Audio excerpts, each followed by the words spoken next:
আসসালামু আলাইকুম। সকলে কেমন আছেন? আলহামদুলিল্লাহ সকলেই ভালো আছেন, সুস্থ আছেন। আজকে একটি মজার রেসিপি ভিডিও শেয়ার করব, সেটি হচ্ছে পটল চিংড়ি, পটল আলু চিংড়ি রেসিপি। তাই প্রথমে চিংড়িটাকে ভালো করে বেছে ধুয়ে নিয়েছি। এরপরে এটাকে হালকা লবণ আর নুন দিয়ে এটাকে একটু চিংড়িটাকে একটু গরম করে নেব, যতক্ষণ না হলুদ কালারের একটু হালকা ভাজা ভাজা মতো হয়ে যাচ্ছে।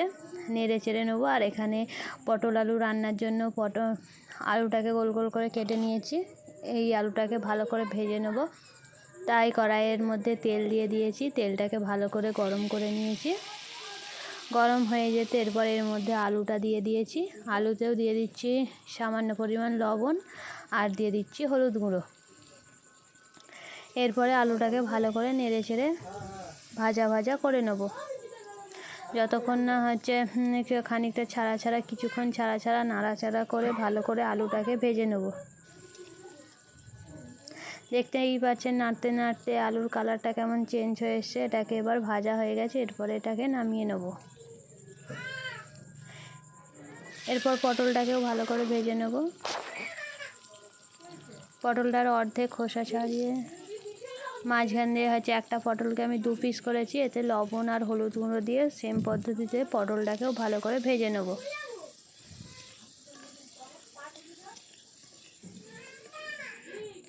এরপর পটল আলু রান্নার জন্য কড়াইয়ে তেল দিয়ে দিয়েছি। আমি এখানে সয়াবিন তেল ব্যবহার করেছি, আপনারা চাইলে সরিষার তেল দিয়েও রান্নাটা করতে পারেন।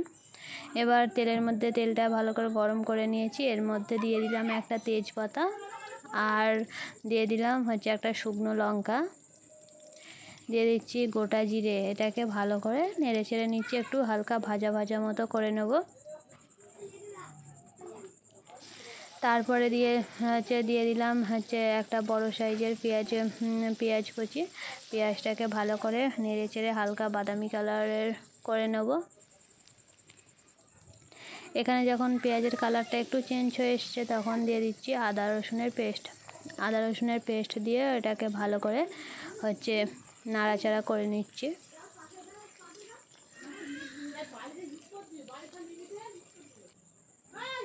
যখন পেঁয়াজটা একদম বাদামি কালার হয়ে গেছে, আদা রসুনের পেস্টটার কালারটা চেঞ্জ হয়ে গেছে, তখন এতে মশলা অ্যাড করে দিচ্ছি। যেমন 1 টেবিল চামচ লবণ দিয়ে দিলাম, 1 টেবিল চামচ হলুদ গুঁড়ো আর দিয়ে দিচ্ছি 1 টেবিল চামচের একটু কম লঙ্কা গুঁড়ো।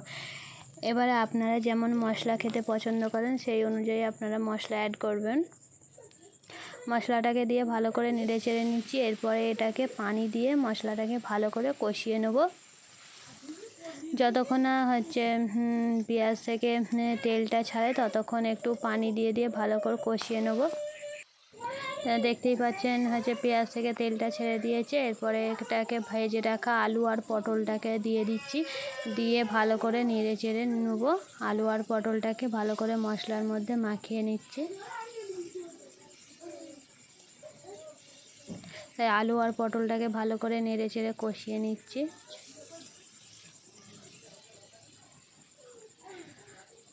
কষানোর মাঝখানে অল্প করে পানি দিয়ে দিচ্ছি, যাতে না আলু আর পটলটা চুয়ে মতো যায়। তাই অল্প করে পানি দিয়ে ভালো করে কষিয়ে নেব।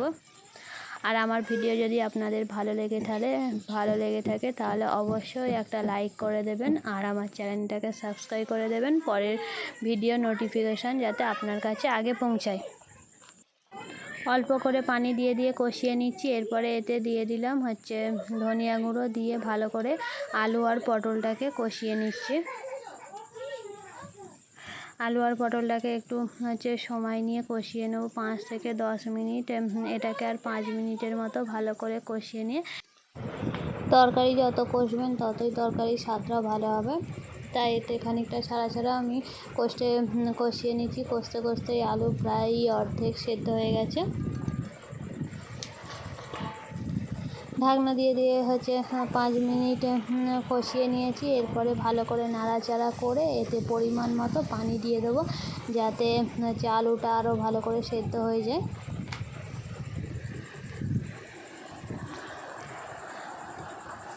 পানি দিয়ে দিয়েছি। এরপরে এটাকে ঢাকনা দিয়ে রেখে দেবো 5 মিনিটের মতো। পানিটা ফোটার জন্য অপেক্ষা করব।